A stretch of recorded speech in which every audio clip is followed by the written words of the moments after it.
Communication is not only about what you say, but also how you say something and how you are perceived. Depends on what kind of action being asked of your audience. The higher the stake, the more trust they seek from you. Trust puts weight behind words. Becoming a trustworthy person is a must when you take on the responsibility of managing, training, and developing employees. What is the fastest way to gain trust? When we are living in such a transactional world, transformation can only happen when transaction loses its significance. Trust is somewhat a transformation of thought. With that being said, trust is gained when you do something beneficial for others at the expense of your own. You genuinely don't expect anything in return. Furthermore, the law of life is sacrifice. A mango tree would never be able to taste its own fruits, yet it keeps bearing them for the benefit of others. The one who plants trees, knowing that he or she will never sit in their shade, has at least started to understand the meaning of life. Rabindranath Tagore. You've signed up for a transformative course because you want to know exactly what you need to do to transform. So how do you transform and become the most trustworthy person in the world? How do you get everyone to hang on to your words? When you settle this one question, what about me? Who do you trust in your life? Now that you've discovered the fastest way to build trust, which is making personal sacrifices, as examples, let's take a look at your life. Be ready to pause this video in a minute to write down the names of whom you trust in one column and why you trust them in another column. Then take a look and see what they all have in common. Keep this list in a retrievable place as you will need it for the final mission. Pause the video to write and play again when you're done. It's not hard to notice that, at some point, everyone on the list has given up something they value to better your life. They have given without expecting anything in return from you. Your transactions mean nothing to them. They have rendered you more service and better service than that for which they are paid for, and therefore, you trust them. Can you do the same for your employees? Without trust, your communicating effort becomes 100 times harder than it should be. Fortunately, making sacrifices nowadays are rarely matter of life and death. Things you can do to better the lives of others and also help you build tremendous trust are: give proper credit, recognition, acknowledgement, and gratitude. When something you're involved with goes wrong, take responsibility. Make time to be available for your employees. Be honest, consistent, and have your employees' backs. When others cannot do what you ask of them, accept rejection in kind. When something is asked of you, even if it is not your responsibility, do it anyway if you can.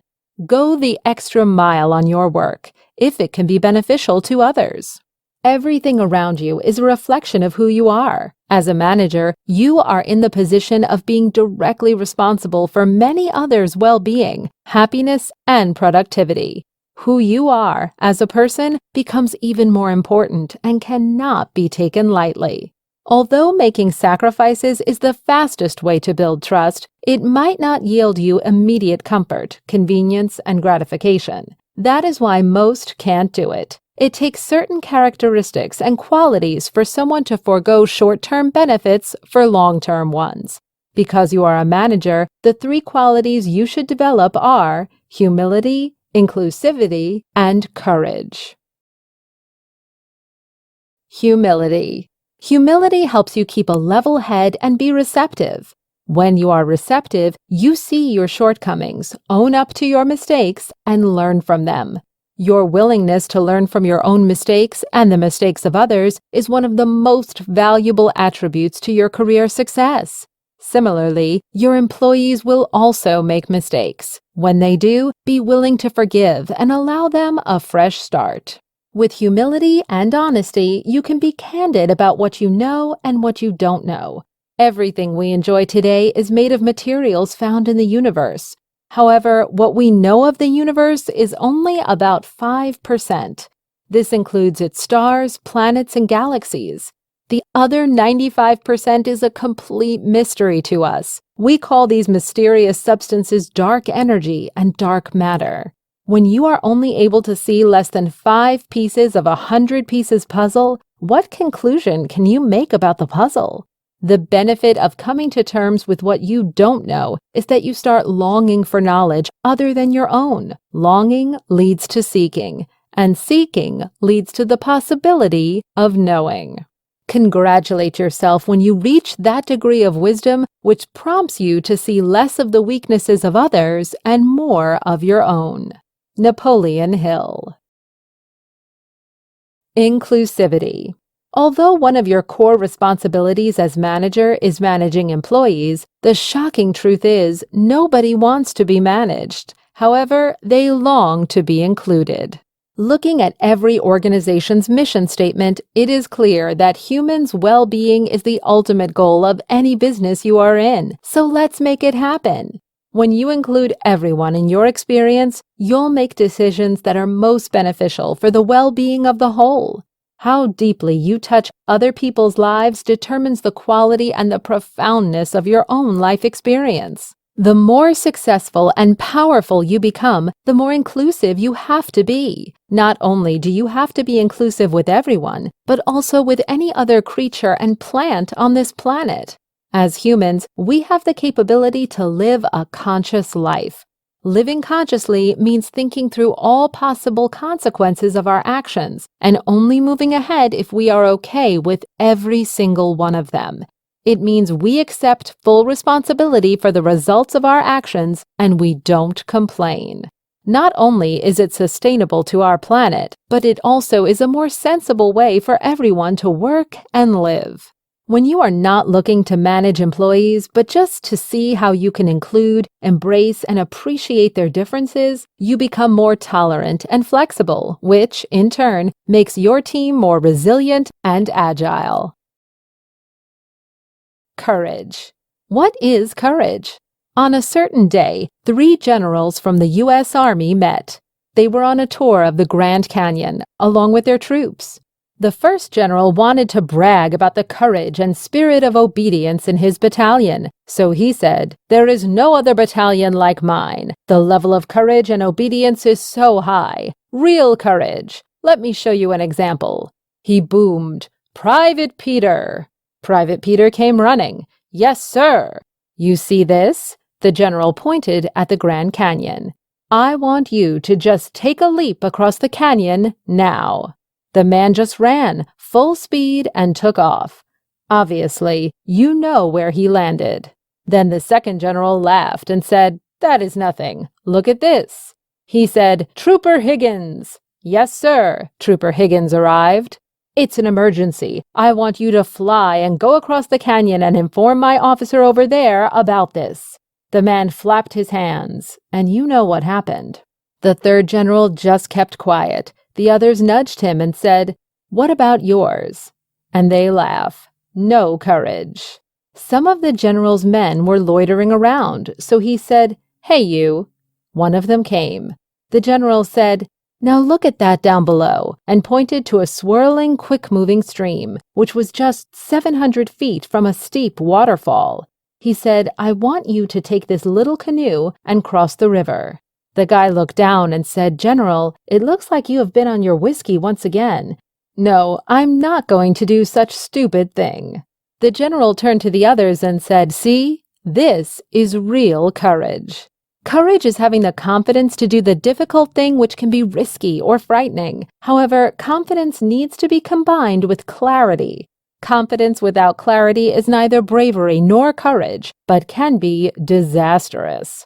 Clarity is your ability to see something purely for what it is. When you are in an elevated position, your ability to see should improve. If you and your team are in a maze, it would be nice if you can be well above ground and give your team directions to get out of the maze from there. Having good clarity and perception will be helpful to you as a manager. Don't you agree?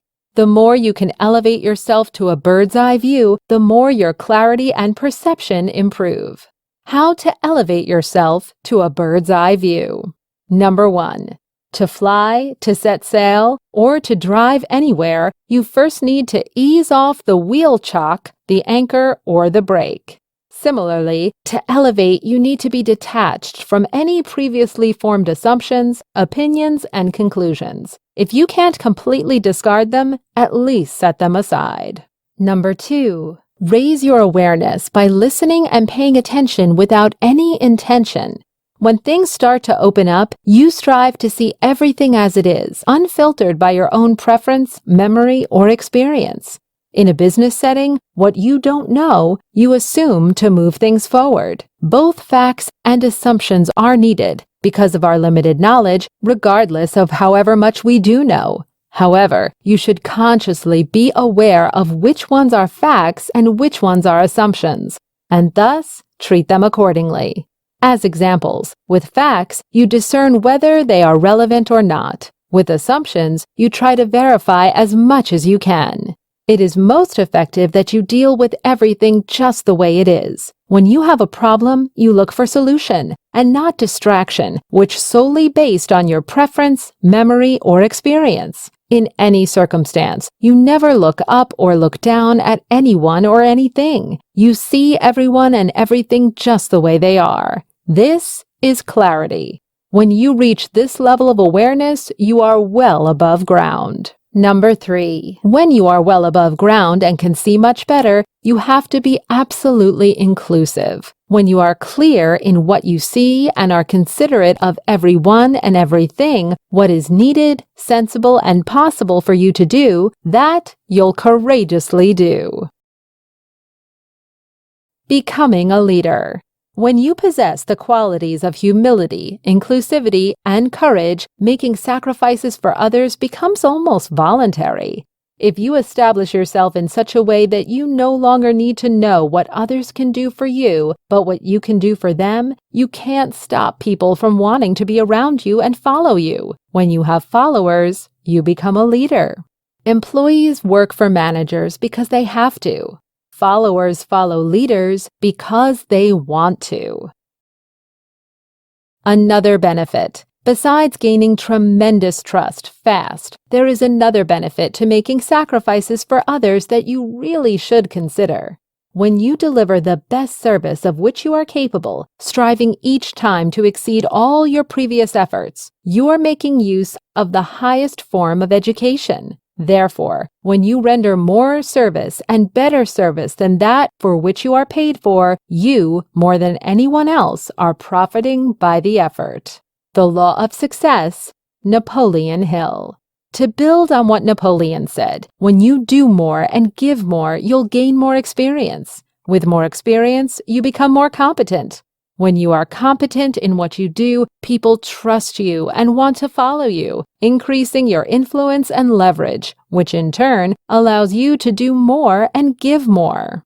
When you make sacrifices for others, not only do you gain their trust, but you also set the law of reciprocity in motion for you. Without being too focused on the outcome, and without fail, when you give more than what is expected of you, it will come back to you many times over. Foolproof. All streams flow to the sea because it is lower than they are. Humility gives it its power. If you want to govern the people, you must place yourself below them. If you want to lead the people, you must learn how to follow them. Leadership prefers peace. Lao Tzu. This is the end of the Gain Trust training and also Week 2's training.